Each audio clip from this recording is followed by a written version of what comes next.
Christian Millot, c'était une révélation, parce que pour moi, Christian Millot, jusque-là, c'était le guide, et comme c'est pas mon truc, hein, donc moi je vais chez McDo, donc, ou chez Quick quand j'ai plus de fric.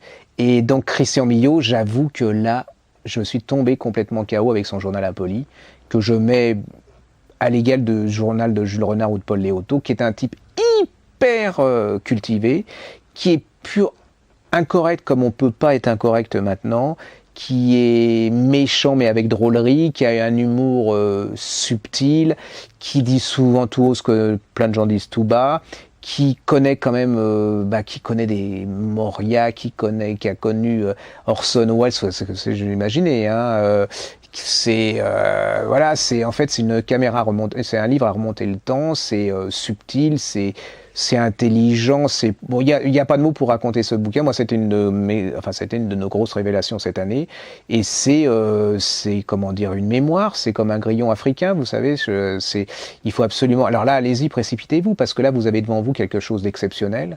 Vous pouvez parler de littérature avec lui, vous pouvez parler gastronomie, mais surtout littérature. Il va vous dire des choses, il va vous raconter des histoires. Si vous savez vous y prendre, ramenez-lui une bonne bouteille de blanc ou quelque chose comme ça, et vous allez voir, vous installez, on amènera les verres, et il va pouvoir parler pendant des heures sur les gens qu'il aime. C'est quelqu'un d'exceptionnel. Alors là, je suis très très fier d'avoir ce monsieur à Saint-Maur. C'est comme si moi, quelque part, j'avais réussi à avoir Paul Léoto ou Jules Renard dans ce festival.